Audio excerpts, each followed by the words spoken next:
என்ன அப்படி நோய் வந்துட போகுது பிள்ளைகளுக்கு நாங்க முத்தம் கொடுக்கறதுல? முத்தம் வேண்டாம், அது மட்டும் தான் சொல்றோம். யாருன்னா சாப்பிட்டாங்கன்னா தட்டுல இருந்து எடுத்து ஊட்டி விடக்கூடாது அவனுக்கு. நாளைக்கு முத்தம் கொடுக்க போறேன், இப்போ உங்களால முத்தம் கொடுக்க போறோமா?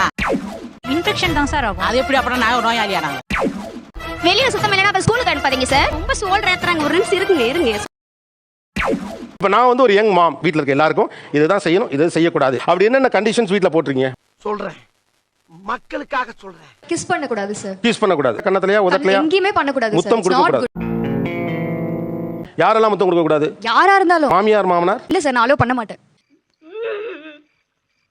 நான் ஹேண்ட் வாஷ் பண்ணிட்டு தான் டச் பண்ணனும். இப்போ நீங்க முத்தம் கொடுப்பீங்களா? இல்ல சார். ஓஹோ, நானா நான் ஆசையா இருக்காதா ஒரு அம்மாக்கு? நான் கொடுக்க கூடாது, அதனால தான் சார் வேண்டாம் அப்படின்னு இருக்கு. ஃபால்ட் ஒரே கன்சர்ன் வந்து ஃபோர்ஸ் ஃபீட் பண்ண கூடாது. இந்த chocolates and all the junk avoid பண்ணனும். ரைட் விடு. எடுத்த உடனே குழந்தை கிட்ட கொடுக்காதீங்க. பாயிண்ட் வந்தனா பிள்ளை கையில கொடுக்க கூடாது. என்னடி நக்கலா ஏண்டி? ஒரு வேலை முடிச்சிட்டு வருவாரு, தங்கம் அப்படின்ட்டு வந்து எடுக்க வருவாரு. அது எனக்கு பிடிக்காது. அடங்கம்மால மெக்கானிக்கல் இன்ஜினியர், டிராவல் வேற பண்ணிட்டு வர்றாரு. காலர்லாம் வந்து அவ்வளோ அழுக்கா இருக்கும், ரொம்ப ஸ்வெட் ஆயிருக்கும். குளிச்சிட்டு வந்துட்டு தூக்குங்க, இருறா தங்க குளிச்சிட்டு வரேன். ஆமா, அன்பை காட்டுறதுக்கு இவ்வளோ வெயிட் பண்ண முடியுமா? வெயிட் பண்ணலைன்னா அவளுக்கு நோய் வந்தது, அவளை பார்த்துட்டு நம்ம அன்பே காட்ட முடியாம ஆயிரும். தரையில விளையாட விட மாட்டேன். இப்போ நீங்க சொல்ல லாஜிக் எனக்கு புரியுது. ஃபர்ஸ்ட் நீங்க சொல்லிங்கன்னா வேற எதுவுமே கேட்க மாட்டேன். பெட்ல இருக்கும் வர்றவங்கலாம் பாப்பா அப்படின்ட்டு போயிடலாம். நக்கல்யா அவனுக்கு. எங்க வீட்ல நான் தரையில விடுவேன், டெய்லி மாப் பண்ணிடுவேன். மார்னிங் மாப் பண்ணி விட்டுருவேன். அப்படிங்களா? ரொம்ப சந்தோஷம். என்ன பண்ணிடுவாரு, விட்டுலாம் அப்படியே விளையாடிட்டு வரு, நம்மளுக்கு என்ன அப்படின்னு. இவரு நடக்கிற இடத்துல விடுவாரு. சகல நிலைமை நினைச்சு ரொம்ப பரிதாபமா இருக்குப்பா. நடக்கிற இடம் தானங்க அது பேரு. ஆமா நடக்கிற சார். இடத்துல தானங்க நடக்க வர்றாரு. நிறைய கீழே வச்சு தரையில தேய்ப்பா, வாயில சப்புவா. டிவில வர எல்லா விளம்பரத்தையும் பாப்பீங்க போல இருக்கேமா. கீழே இறக்கி விடுறதுக்கு நானே தூக்கிக்குவேன். குழந்தைக்கு வந்து ஜங்க் ஃபுட்ஸ் அலோ பண்ணவே மாட்டேன். Strictly no. அவன் போயிட்டு வர கார் யாரையும் யூஸ் பண்ண கூடாது. இப்போ உங்க அம்மா அப்பா வராங்க, நான் வேற கார் வைக்கிறேன்னு சொல்லுவேன்.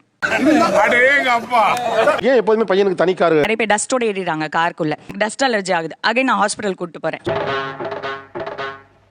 தலைக்கு குளிக்க வச்சோம்னா கஷாயம் கொடுப்பாங்க, அது வந்து அலோடே கிடையாது.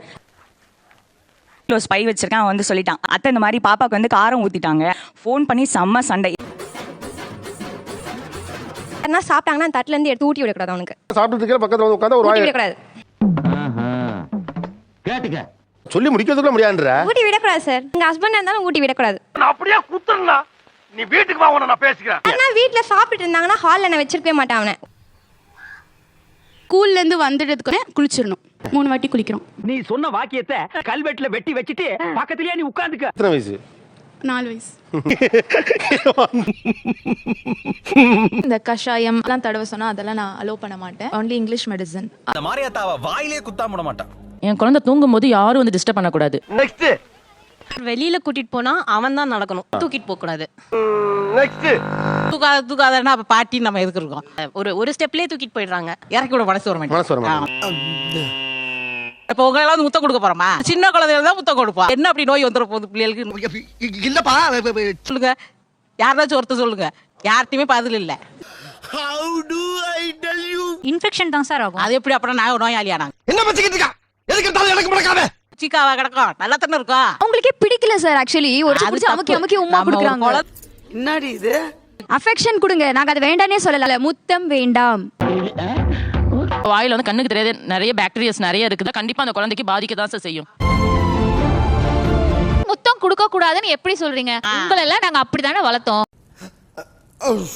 நீங்க தொடவே கூடாதுன்றீங்க, அதனா வாங்கிட்டு வந்தாலும் கொடுக்க கூடாதுன்றீங்க. இது எங்க போய் முடிய போகுது தெரியலையே. எதுக்கு குழந்தைய பெத்துக்கிறீங்க? புருஷனே தொட விட மாட்டேன்றீங்களே. ஆமாங்க. அம்மா இப்படி எல்லாம் வளர்த்தாங்களா உங்களை? கீழே விடாம, அப்பாவை கொஞ்சம் விடாம, மண்ணு தரையில விளையாட வச்சுதான் எங்களை எல்லாம் வளர்த்தாங்க. என் வீட்டு தர எனக்கு பிரச்சனை கிடையாது. நீ உருளு பொருள் என்னமோ பண்ணிக்கோ. 1000 பேர் நடக்கிற தரையில என்ற குழந்தைய நான் விளையாட விட மாட்டேன். அப்ப ஸ்கூலுக்கு அனுப்பாதீங்க சார். சினிமா கூட்டிட்டு போவீங்க சார். ரொம்ப சொல்றாங்க, ஒரு நிமிஷம் இருங்க. சபா இப்பவே கண்ணை கட்டுது. குழந்தைய வளர்க்கறது அன்பை மட்டுமே ஊட்டணும். அன்பை மட்டுமே ஊட்டி வளர்க்கணும் அப்படின்னா எப்படி வளர்க்க முடியும்? பெர்ஃபார்மன்ஸ் பண்ண வர்றா. எப்படி பிள்ளைக்கு ஹைஜீனிக் பார்க்காம இருக்க முடியும்? லெவல் வந்து அவங்களுக்கு கொஞ்சம் எக்ஸ்ட்ரீமா போறாங்க. அதெல்லாம் சொல்லக்கூடாது. ஏன் சொல்றடி? அதெல்லாம் நீ சொல்லக்கூடாது. காட்டி தூக்கி கொஞ்சணும்னு அந்த குழந்தை நினைக்கும். முத்தத்துல தான் நீங்க காட்டணுமா? உங்களோட என்னுடைய முத்தத்தால தான் தேமல் வருது. இது வருதுன்றதே ஒரு அறியாம. முத்தம் கொடுத்தீங்கன்னா தேமல் வரதான் செய்யும். அவங்க சொன்னதை நீங்க ஏத்துக்கவே மாட்டீங்க. குழந்தையை பார்க்கும் போதே உங்களுக்கு முத்தம் கொடுக்கணும் தான் தானா வருது. அது எங்க அம்மா வராங்க, எங்க அம்மா முத்தம் கொடுப்பாங்க, என் ஹஸ்பண்டோட அம்மா வராங்கன்னா கொடுக்கதான் செய்வாங்க. என்ன டயலாக்டா. வரவங்க போறவங்க எல்லாமே முத்தம் கொடுத்துட்டே இருக்கிறதுக்கு நாங்க வந்து அலோ பண்ண முடியாது. சின்ன ஒரு முத்தம் கொடுத்தா ஒரு தேமல் வந்துச்சுன்னா அதுக்கு நான் 10 தடவை ஹாஸ்பிட்டல் நடக்கிறேன். என்ன எழவி அது. டாக்டர் ஏதோ பேசுனாங்க அந்த தேமல் பத்தி. சோ தேமலுக்கும் முத்தத்துக்கும் சம்பந்தம் கண்டிப்பா கிடையாது. தெரியுது, நீ மூடு. 50 வயசுல இருக்கால டிசீஸை ஸ்ப்ரெட் பண்ற ஒரு ஆளுங்கிற மாதிரி ஒரு கட்டமைக்கிறது ஏஜ் ஷேவிங் இல்லையா? இது இப்படி கலக்கிட்டல. ஒரு குழந்தைய கட்டி பிடிக்க கூட நீங்க இப்படி சுத்தம் பேசுனா அந்த மாதிரி சுத்தம் தேவையில்லை. சூப்பர். ஒரு இன்ஃபெக்ஷனே வந்தா ஒரு 2 நாள் இருக்குமா? குழந்தை அந்த 2 நாள் 3 நாள் அவஸ்தைப்பட்டா உங்களுக்கு பரவாயில்ல. உங்க ரூல்லாம் எப்படி இருக்குன்னா பிள்ளைங்களை பாத்துக்கிறது மட்டும் அது பின்னால இல்ல. கணவர் வீட்டார்ட்ட வந்து பிள்ளையை சற்று தூரமாக்குறீங்க. உனக்கு உண்மை தெரிஞ்சு போச்சு, உன்னை விடக்கூடாது. மாமியாரை வந்து இக்னோர் பண்றோம். நாங்க அம்மாக்கும் அதே தான் சொல்றோம். இதெல்லாம் நம்புற மாதிரி அங்க இருக்குது. ஒரு ரூல் போடுறேன் என் குழந்தைக்கு, நான் என் மாமியார் வந்து அந்த ரூலுக்கு ஒத்து போக மாட்டாங்க. அந்த ரூலுக்கு நீங்களும் கொஞ்சம் ஒத்துவாங்க. நான் நினைச்சா பண்ணலாம், ஆனா பண்ண மாட்டேன். அந்த குழந்தை மேல என்னோட ஒரு டாமினேஷன் மட்டும் தான் இருக்கணும். இல்ல மத்த எந்த ரிலேட்டிவ்ஸ்க்குமே அவங்க இம்பார்ட்டன்ஸ் கிடையாது. அதே ரூல உங்க பொண்ணு போட்டா அக்செப்ட் பண்ணிப்பீங்களா மாட்டீங்களா? பெரிய டிராபேக் இருக்குங்கிறது உங்களுக்கு புரியவே இல்லை. குழந்தைக்கு நீங்க ஒரு ஆள் மட்டும் தான் இருக்கீங்கன்னு நினைச்சிட்டு இருக்கீங்க. ரொம்ப அம்மா பிள்ளையாவே இருக்காருன்னு வச்சுக்கோங்க உங்க வீட்டுக்கார். கோவம் வரும் தான் சார். ஆனா என்னோட பையனை அப்படி வளர்க்க மாட்டேன். ஃபைனலா உங்க குழந்தை வந்து அந்த இடத்துல தான் வந்து நிப்பான். அவங்க எல்லாருமே ஒரு பெர்ஃபெக்ஷனிஸ்ட் மாம் மாதிரி இருக்காங்க. என்னை வச்சு ஒன்னும் காமெடி பண்ணலையே. அவங்க சைடுல எந்த மிஸ்டேக்கும் இருக்க கூடாது. இது கியூட்டஸ்ட் கிட், என்னோட கிட். குழந்தை இவ்ளோ பெர்ஃபெக்ட்டான ஒரு என்வாயர்மெண்ட் கொடுத்திருக்கேன். எப்படி நம்மால் பின்றேன் பாரு.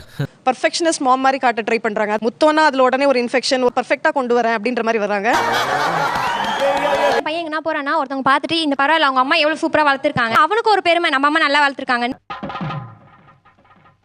அவனை நல்லா வளர்த்திருக்காங்க, நல்லா பிஹேவ் பண்றான், அதுதானே சார் பெருமை. இந்த மாதிரி உன்னால எதுவும் பேச முடியாதா?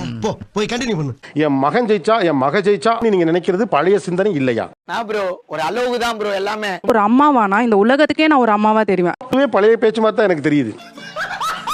ஹஸ்பண்ட் ஜெயிச்சாருன்னு வச்சுக்கோங்களேன், அதை பாராட்டுறதுக்கு கூட நிறைய பேர் இருப்பாங்க. யா யா. ஆனா என் பையன் ஜெயிச்சா நான் மட்டும்தான். வாய்ப்பில்லை ராஜா, வாய்ப்பு. வரவங்க வந்து குழந்தைய வந்து கேலியா பேசக்கூடாது. எனக்கு வந்து என் குழந்தைய பாடி ஷேம் பண்ற மாதிரி இருக்கு. வந்து கரெக்டா ஃபீட் பண்ணல, நீ வந்து ஹெல்தியா இல்ல, நீ பால் குடிக்கல, பால் கொடுப்பாங்க. எங்களுக்கு ரொம்ப கஷ்டமா இருக்குது. இவங்க கண்டிஷன் போடலேனா நீங்க கண்டிஷன் போட்டுருவீங்க. என்னடா சொல்ற? என்னால நம்ப முடியலையே. நான் போடுற அந்த கண்டிஷனை ஃபுல்லா நான் பெற்றிருக்கேன். அதிகாரம் என்கிட்ட இருக்கட்டும். அதிகாரம் முழுக்க உங்க கையில இருக்கும்னா எனக்கு எப்படி ஒத்து வரும்? இப்பதான் பிரைட் ஆரம்பிக்கிறான். இன்னைக்கு நீங்க என் குழந்தைங்கிறீங்களே, நீங்க போட்ட எல்லா ரூலையும் தூக்கி போடும். நீ எனக்கு ஒண்ணுமே செய்யலன்னு சொல்லும்.